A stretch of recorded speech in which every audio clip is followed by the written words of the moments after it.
오늘 함께 나누실 말씀 제목은 좋은 나무 좋은 열매입니다. 같이 해보세요. 시작. 좋은 나무 좋은 열매. 여러분 어쨌든지 좋은 나무 되시고 좋은 열매 맺기를 축복합니다.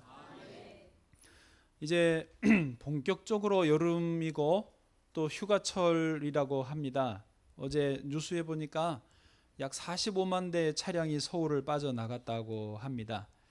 학교들도 다 방학을 했고 아직 덜한 학교는 이제 이번 주간에 아마도 방학을 할 것 같습니다.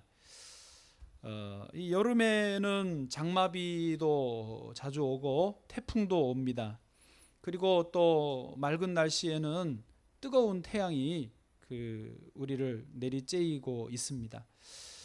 들에 있는 곡식으로 보자면 이 장마와 태풍과 뜨거운 태양을 잘 견딘 곡식들은 그 이삭에 이제 알이 탱글탱글하게 꽉 들어 차게 됩니다. 소위 우리가 말하는 알곡이 되는 것이지요. 그러나 겉모양은 똑같이 이삭이지만은 병들었든지 문제가 있든지 일조량이 여기는 안 쬐였든지 하면 그는 쭉정이가 됩니다.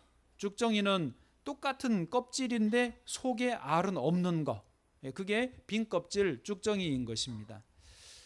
저 어려서 저희 할아버지 집에 풍구라고 하는 게 있었습니다. 풍구 아시는 분 계실 거예요. 나무로 이렇게 크게 만든 어떤 박스 같은 건데 이쪽에 이거를 돌리는 그 바람 날개가 달려 있어요. 난 그거 좀 돌리고 싶어서 할아버지한테 달라 그러면 안 주세요. 이게 잘 돌려야 되거든요. 그거 안 주시고 곡물이나 부어라 하시는데 바람을 돌려서 바람이 이렇게 쭉 갑니다. 그러면 그 위에서 이제 탈곡한 그 곡물들을 쏟아 부어요. 그러면 알곡은 속이 꽉 들어찬 알곡은 바람의 저항을 거의 안 받고 그대로 아래로 내려옵니다. 그러면 그게 쌓이는 거죠. 그러나 모양은 이삭이었는데 속이 빈 쭉정이들은 어떻게 돼요? 바람에 날려가지고 풍구 바깥으로 떨어져 나갑니다. 그게 막 바람이 나는 겨가 되는 겁니다. 그러면 이 알곡들은 모아서 가만히 담아가지고 다음날 정미소로 보내고 쭉정이들은 거름으로 쓰든지 아니면 좀 퍼다가 불 뗄 때 불쏘시개로 쓰는 게 그 쭉정이의 처량한 신세인 것입니다.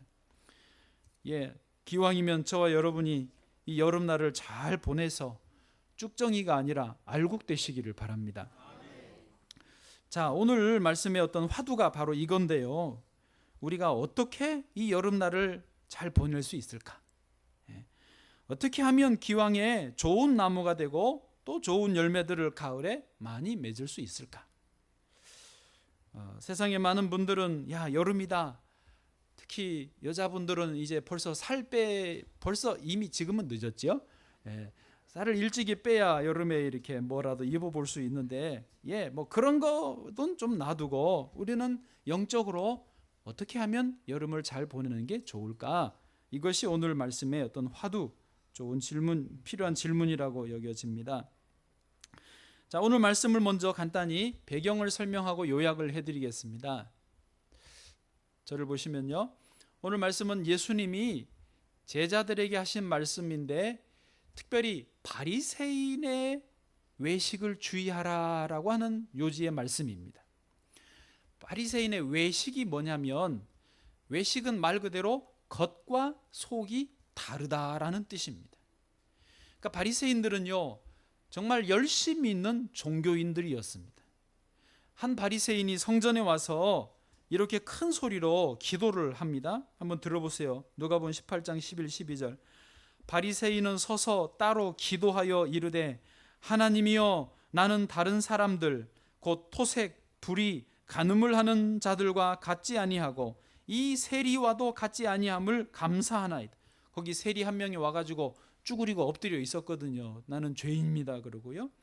그러면서 12절에도 나는 일해에 2번씩 금식하고 또 소득의 11조를 드리나이다 하고, 말 그대로 바리새인은요 일주일에 2번씩 금식하고 소득의 11조 드리고 나쁜 짓 안 하고 또 하여튼 큰 소리로 열심히 기도하면서 그런 종교적인 열심의 사람들이 바리새인이었다는 것입니다.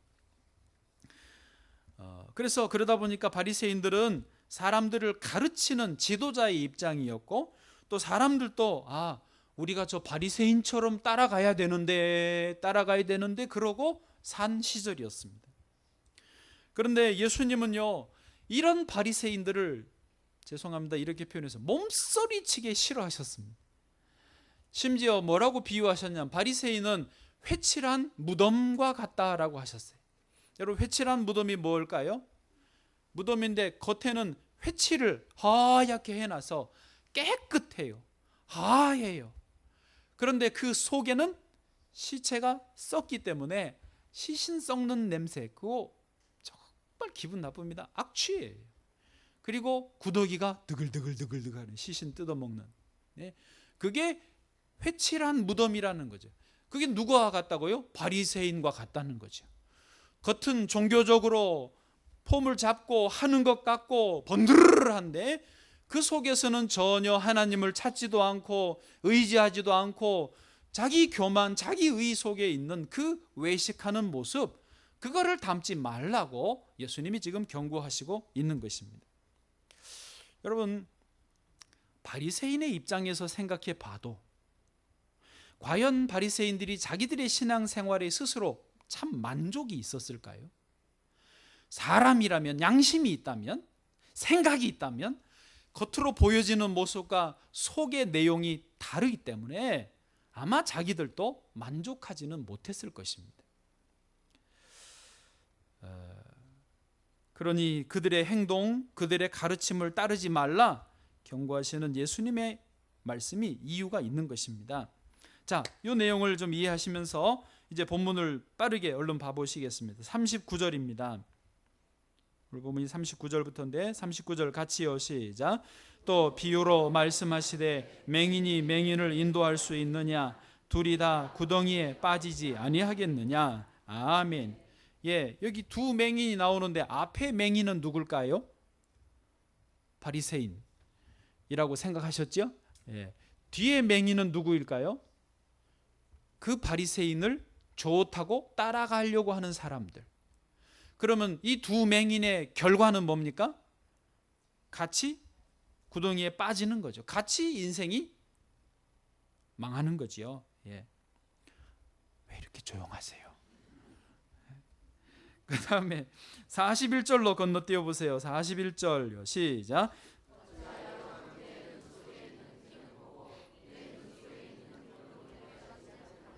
아멘. 자, 앞에 형제의 눈 속에 있는 티와 내 눈 속에 있는 들보가 나옵니다. 두 사람인데 내 눈 속에 있는 들보, 이 누구의 눈의 들보입니까? 바리새인의 들보예요. 왜 이렇게 조용하세요? 바리새인의 눈에, 자기 눈에 이와 같은 들보, 이 할이라고 하는 이 거대한 들보가 바리새인의 눈에 들어있어요. 그런데 이 눈을 가지고, 엄청난 기둥이 눈앞에 있는데 이 눈을 가지고 지금 다른 사람의 눈을 보면서 눈 좀 떠봐요, 내가 거기 티 찾아내 줄게요. 말이 돼요, 안 돼요? 안 된다는, 지금 바리새인들이 이거를 하고 있다는 거죠. 남의 눈에 티를 봐주려면 어떻게 해요? 내 눈에 들보를 먼저 빼야 된다. 바리새인들이 이거를 해야 된다라는 것입니다. 여기까지는 보는 문제였고, 나무와 열매 43절입니다. 같이요, 시작.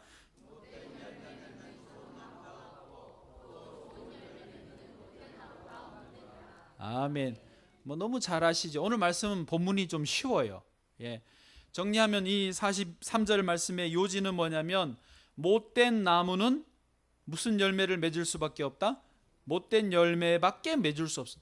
못된 나무가 아무리 용을 쓰고 아무리 애를 써도 지 스스로는 못된 열매밖에 못 맺는다는 거죠.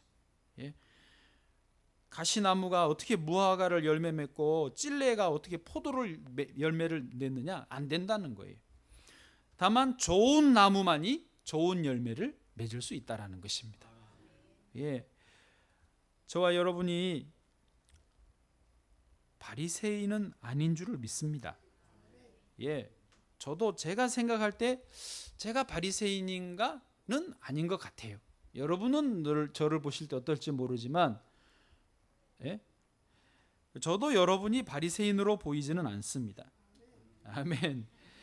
그런데 사실 우리가 한 가지 봐야 될 것은 뭐냐면 바리새인들은요 그래도 엄청 열심이었습니다.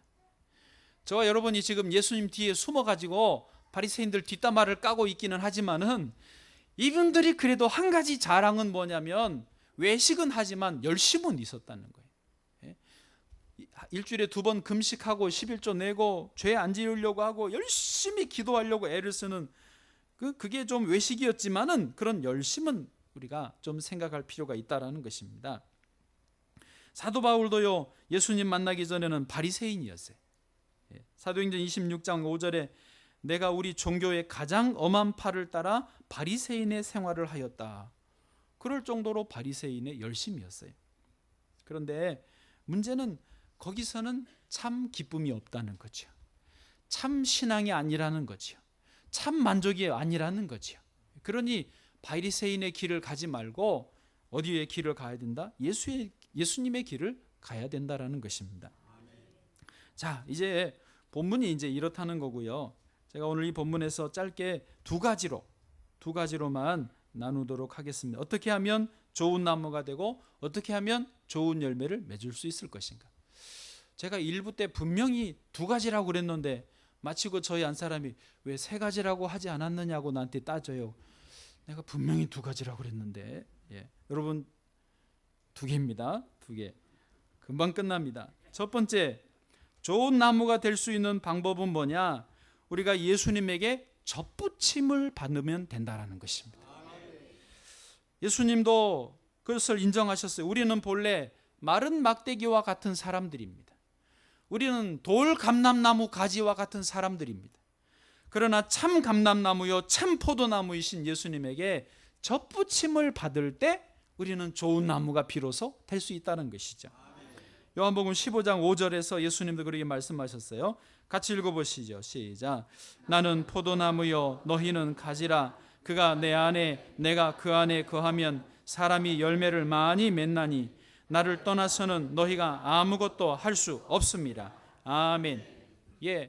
가지가 포도나무에 붙어 있으면 저절로 열매를 맺듯이 주님께 접붙임을 받아서 붙어 있으면 우리는 좋은 나무가 된다라고 하는 것이죠.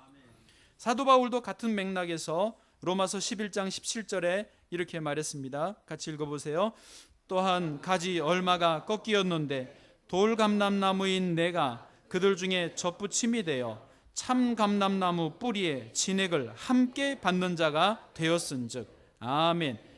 참 감람나무에 접붙여져서 거기서 그 뿌리에서 올라오는 진액을, 그러니까 돌 감람나무 진액이 아니라 참 감람나무의 진액을 받기 때문에 우린 좋은 나무가 된다라는 것입니다.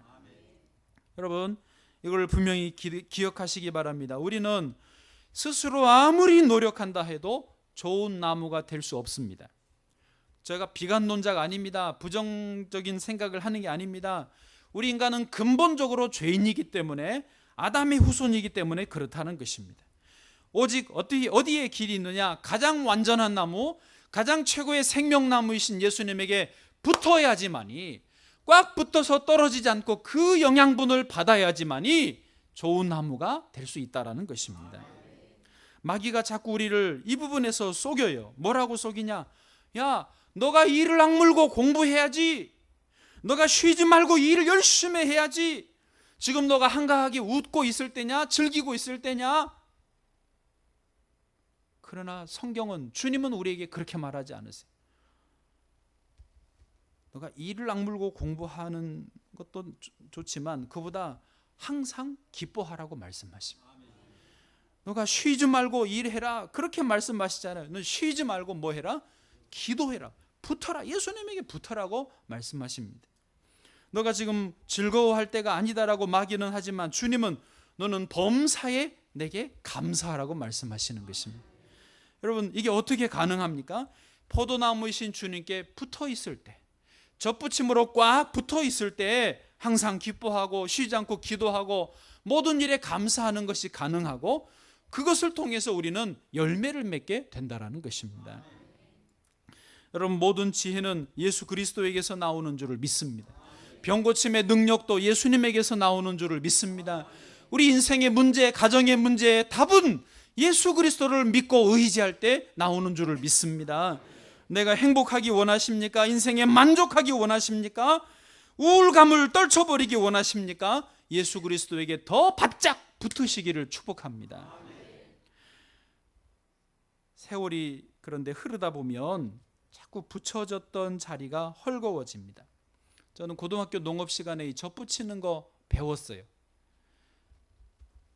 기본 나무에 약간의 흠집을 내고 또 이 붙일 가지를 끝부분을 이렇게 날카롭게 삼각형으로 잘라서 거기에 그걸 끼워 넣습니다. 그리고 이렇게 비닐 같은 걸로 꽁꽁 묶어가지고 흔들리지 않도록 해주면 시간 지나면 이게 젖붙여지는 거예요. 그런데 세상에 살다 보면 바람이 불지요, 비가 오지요, 또 오며 가며 지나가는 사람이 흔들지요. 그러다 보니까 살다 보면 젖붙여진 자리가 헐거워지는 것입니다. 신앙생활을 오래 한 분들도 자칫하면 그 바리새인들처럼 그렇게 될 수 있어요. 나는 분명히 열심히 했는데 나도 모르게 젖붙여진 자리가 헐거워지면, 떨어지면 어쩔 수 없는 거예요. 그럼 어떻게 해야 됩니까? 운동화 끈을 다시 조이듯이 우리가 주님에게 다시 붙어야 되는 것입니다. 다시 빨리 깨닫고 나를 주님께 바짝 붙이고 묶어야 되는 것입니다. 특별히 이 더운 여름날에 우리의 마음은 느슨해지기 쉽습니다. 아이고 너무 덥다, 집중하기 쉽지 않다, 밤에 또 잠자다가 모기가 한 마리 웽 하고 돌면 잠 깨고 설치면 피곤하잖아요. 그렇게 여름을 겨우겨우 지내서 언제 가을 오냐, 언제 더위 지나가냐, 그렇게 지내시는 것보다는 오히려 이 여름에 나를 주님께 작정하고 바짝 붙여 매는 거예요. 이게 좋은 기회가 되는 거예요. 저는 학교 다닐 때 거의 아르바이트를 하지 않았습니다. 그때는 아르바이트 할 문화가 아니고 또 시간도 별로 없었어요. 그냥 교회만 열심히 다녔기 때문에 제가 대학을 영문도 모르고 영문과를 갔는데 4학년 때 갑자기 아르바이트 자리가 들어왔어요. 고3 여학생을 영어를 좀 가르쳐 달라는 거예요. 방학 2달 동안에. 고민을 했습니다. 내가 영문도 모르고 잘 가르쳐 본 경험이 없는데 될 수 있을까? 그러다가 까짓 거 여름 이 한철 한번 해보자 작정을 하고 시작을 했어요. 오후에 3시, 4시 정도에 얘를 만나서 그 집에서 가르치는데 아침에 일찍이 도서관에 갑니다. 그날 가르쳐야 될 분량을 도서관에서 열심히 연구하고 공부하고 찾아보고 준비를 하는 거예요. 아니 제가 영문도 모르긴 하지만 진짜 아무것도 모르는 건 아니에요. 들은 풍월이 있죠. 4학년인데 대충은 아니까 하여튼 가르치는 게 또 최고의 공부 방법이라고 하거든요. 그렇게 2달을 지냈어요. 근데 그 남동생 고1짜리도 자기도 해달라고 그래서 이제 고1, 고3을 어떤 2달 동안 같이 했는데 저 나름대로는 여름에 수련회 가는 그 한 주간만 빼고는 온통 올인을, 영어 하는데 올인을, 오전엔 도서관, 점심 먹고도 다시 점검하고 오후에 가서 가르치고 또 그날 일과 끝나면 다음날 또 오전에 도서관, 또 점심 먹고 공부하고 가서 가르치고 그렇게 2달을 지냈더니요 영문이 좀 알겠더라고요. 여러분, 예수님은 우리에게 어쨌든 이 여름에 더위든 고난이든 젖붙여져야, 더 강하게 붙어져야 우리가 살고 그것이 우리에게 복이 된다는 걸 아시기 때문에 때로는 우리에게 이런 무더위도 주시고 때로는 우리에게 고난도 주시는 것입니다. 우리에게 있는 어려움, 고난, 고통을 사용하여서 우리는 주님에게 붙어야 되는 거예요. 저는 같은 이 누가복음 6장의 20절부터 읽다가 마음에 어떤 전율이 왔는데 제가 다 안 읽고 그 부분씩만 읽어갑니다. 앞에 그냥 모니터로 보여주세요. 20절부터 이렇게 되어 있습니다. 너희 가난한 자는 복이 있나니.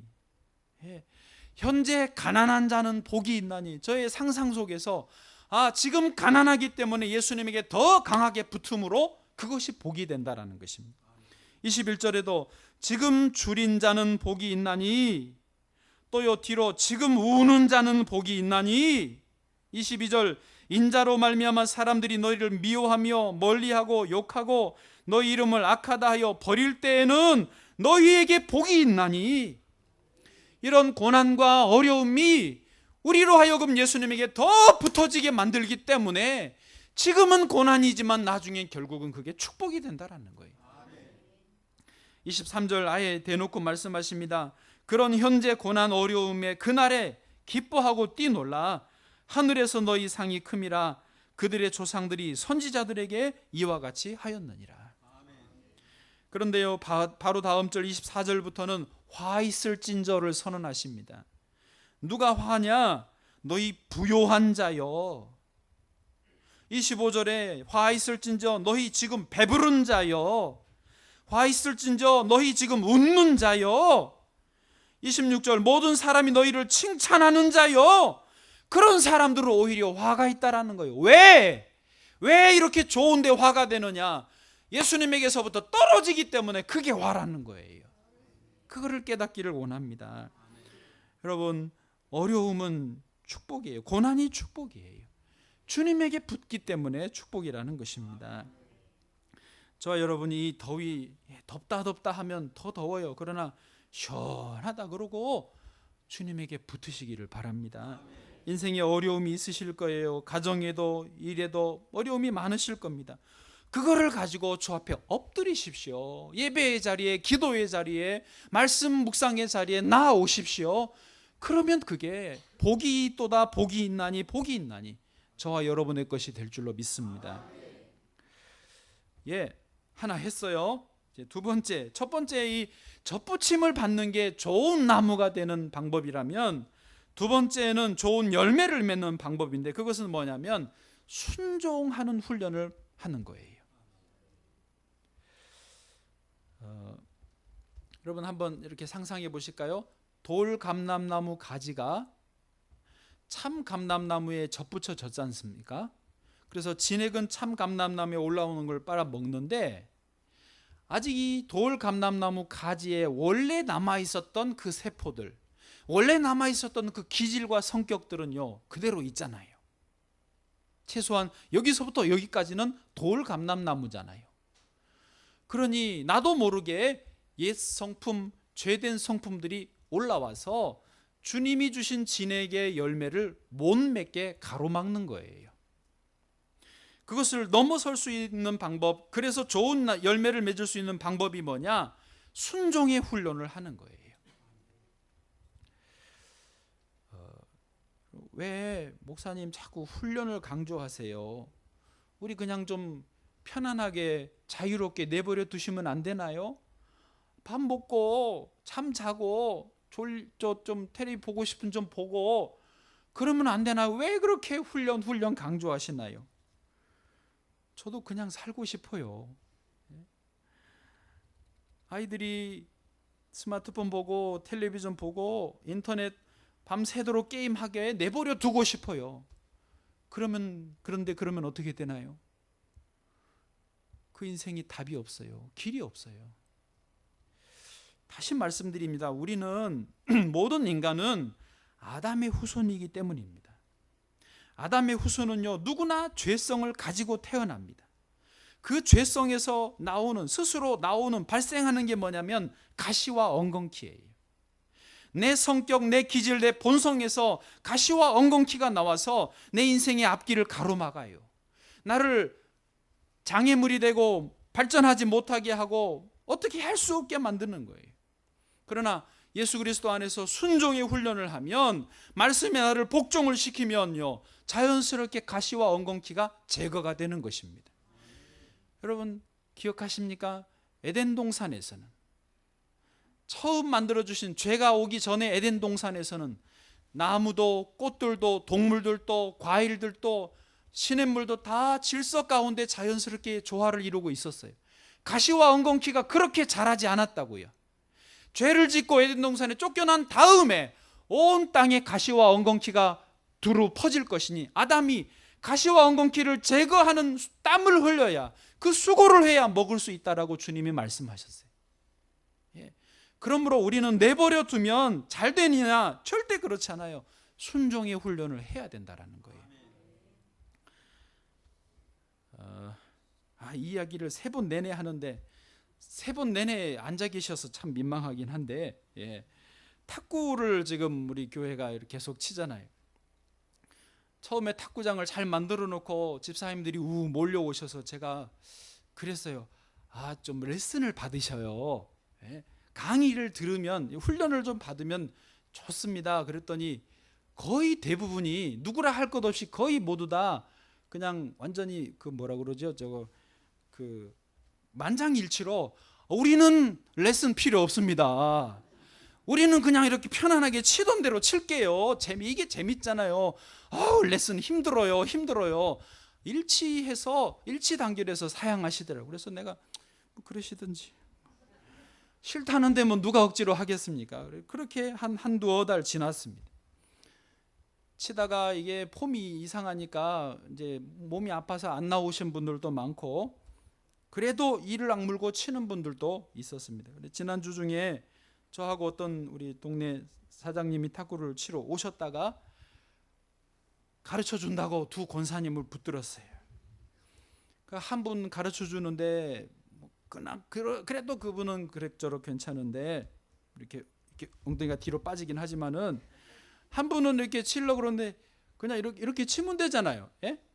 공이 오면 이렇게 온다 그러고 땅땅 셋 땅땅 셋 하면 뭔 문제 있어? 아무 문제 없는데 땅땅 에이 땅땅 에이, 이게 안 되는 거예요. 이게 안 되는 거야. 이 권사님 그냥 이렇게 밀어보세요. 나도 답답해가지고 옆에서 가르쳐 드리는데 땅땅 에이, 그냥 공 안 올 때는 막 이게 100번을 시켰어요. 그리고 땅땅 에이, 절대 안 되는 거예요. 끝날 때까지 안 되시더라고요. 죄송합니다.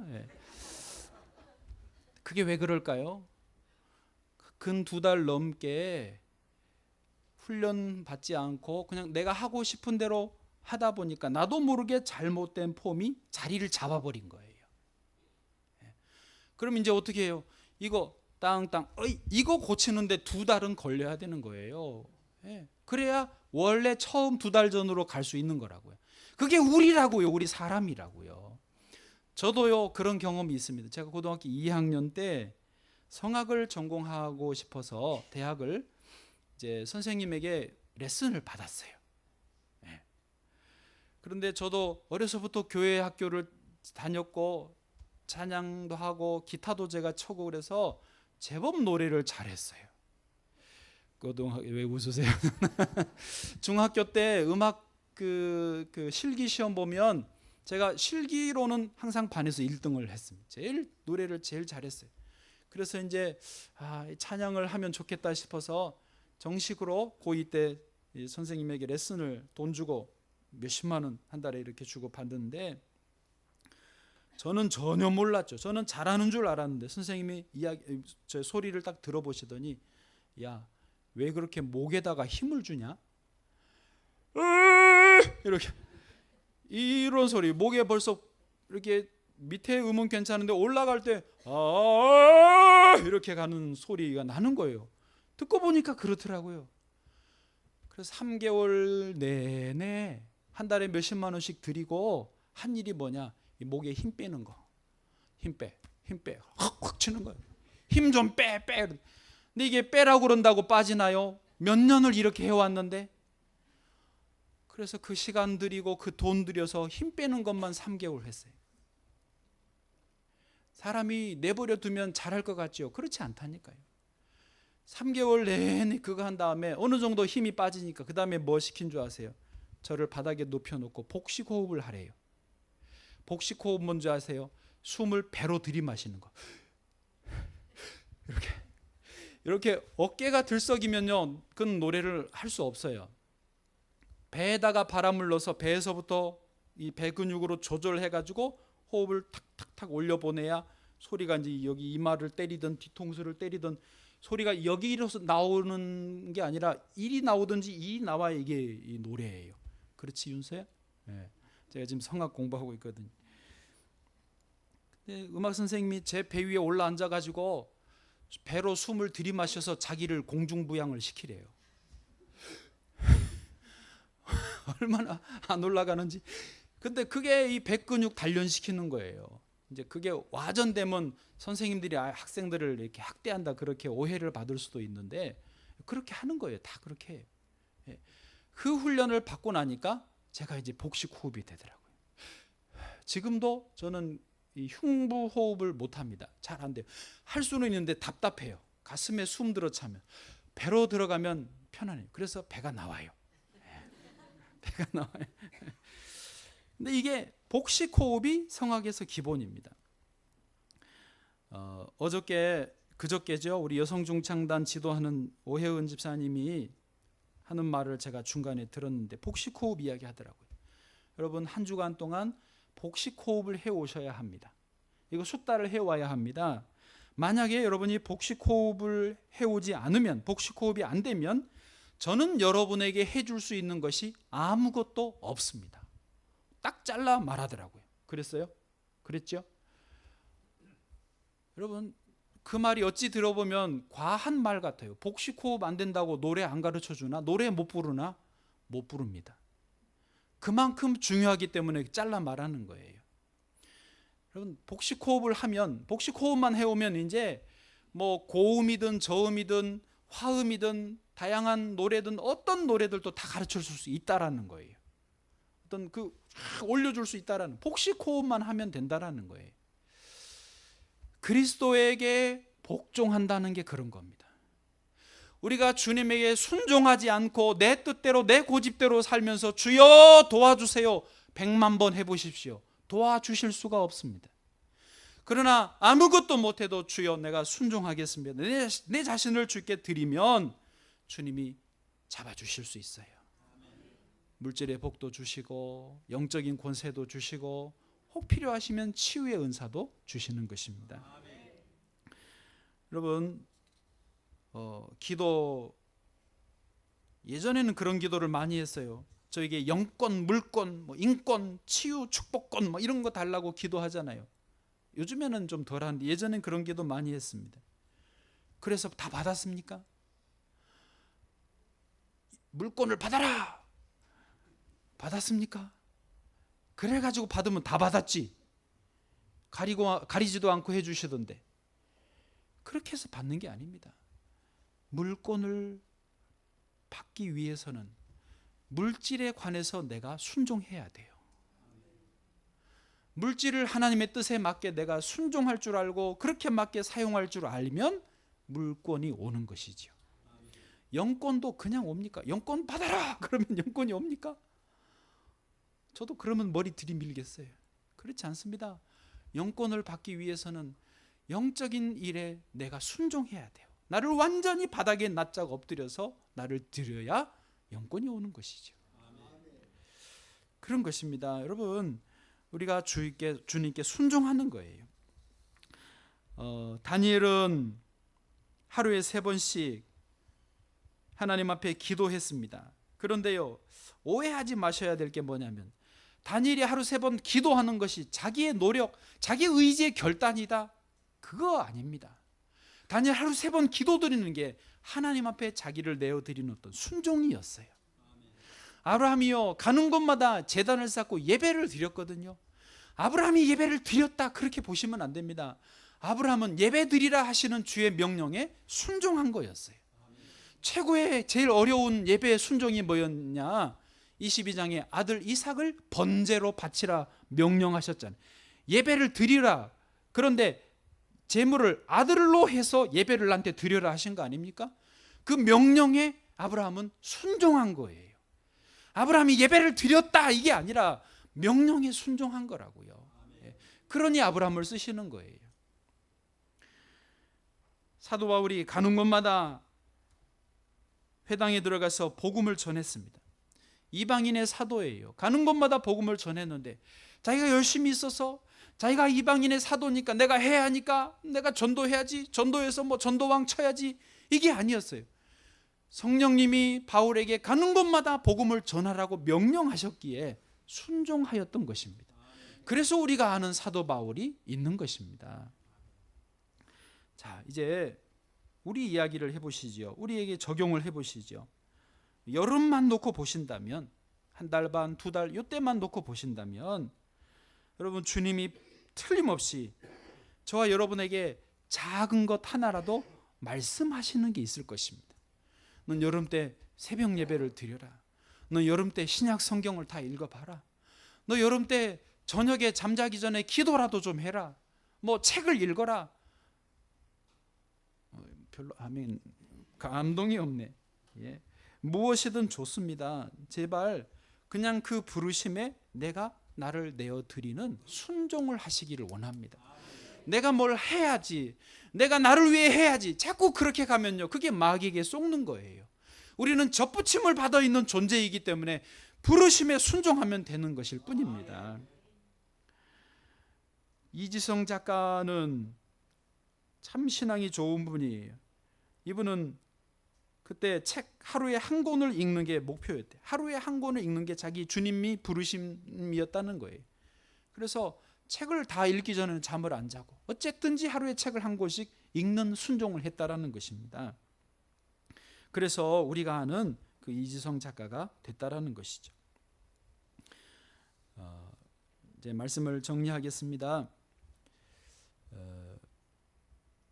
백부장이 우리 6장 다음에 7장에 나와요. 저는 성경을 앞뒤로 좀 이렇게 봐서 본문을 이해하는데 예수님 말씀하신 이 우리에게 제시하신 좋은 나무 좋은 열매의 참 어떤 샘플이 7장에 나오는 백부장이에요. 백부장은요 이방인이고 또 정복자고 어떻게 보면 아주 싫어한 적국의 나라 장교입니다.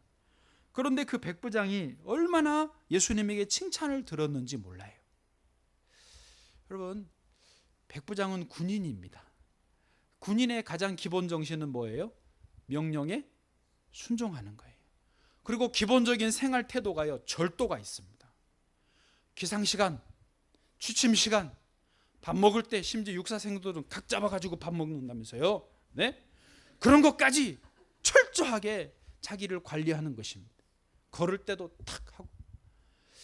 여러분, 우리가 좋은 나무 좋은 열매 맺는 게 좀 이런 군인 정신, 순종과 절도 있는 생활이 여기에 어떤 좋은 모델이 되는 줄 믿습니다.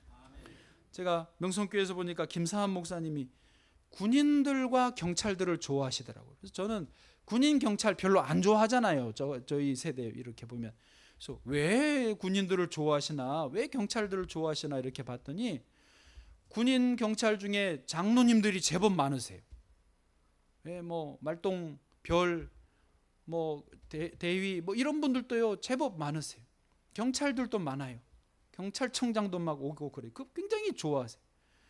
보니까 그분들은 순종합니다. 말씀하시면 예, yes sir 그러고는 그냥 막 하는 거예요. 토를 안 달아요. 토를 안 달아요. 형사 계십니까? 예를 들어 직업이 형사다 그러면 어쩔 수 없이 이게 직업병이 의심하고 그게 지금 저 말이 괜찮아 뭐 이러면서 의심하는데 군인들은 본성적으로 예 하고 탁 나가니까 그게 성경에 맞아요. 실제로 성경에요 백부장들이 몇 명 나오는데 전부 이방인들이고 예, 정복자들인데 이 백부장들은 전부 좋은 분으로 묘사가 되어 있습니다. 심지어 예수님을 십자가 처형하라라고 하는 그 업무, 그 일을 수행한 책임진 백부장까지도 좋게 묘사가 되어 있습니다. 하나님은 군인들을 좋아하시나 봐요. 저와 여러분이 군인은 될 수 없지만 저는 이 말씀에 도전을 받습니다. 아, 내가 좀 더 내 생활이 절도 있어야 되겠구나. 여름이라고 늘어지고 군대에서는 6시면 기상하던 친구가 제대하고 와가지고는 처음엔 좀 잠 깨더니 몇 개월 안 돼가지고 오후 6시에 기상을 해. 막 늘어지는 거예요. 여러분 그러면 안 됩니다. 세상에서도 소위 성공하신 분들, 지도자분들, 예? 영향력이 있는 분들은요 대부분 다 절도가 있습니다. 새벽 예배한다, 새벽 예배합니다. 성경 읽는다, 성경 읽습니다. 약속하면 약속 지킵니다. 그런 생활을 하고 권위에 복종할 줄 압니다. 저와 여러분이 여름에 뭐 피서도 좋습니다. 놀고 뭐 좀 날 더우니까 그냥 아이고 가을 언제 오나 그렇게 지내실 수 있습니다. 그러나 이 여름을 좀 허리를 졸라매고 주님 앞에 더 엎드려서 주님께 딱 붙고 내 본성을 거슬러서 주의 말씀에 순종하고 그러면서 좋은 나무 되고 좋은 열매 되기를 축복합니다. 학교에서도 선생님들이 야 방학을 잘 보내면 한 단계 올라간다, 방학 대충 보내면 너희들은 소망이 없다 그렇게 말한대요. 저는 그런 말로 하는 게 아닙니다. 우리 인생에서 좋은 나무 좋은 열매 이 여름 꼭 한번 도전해 보시기를 축복합니다.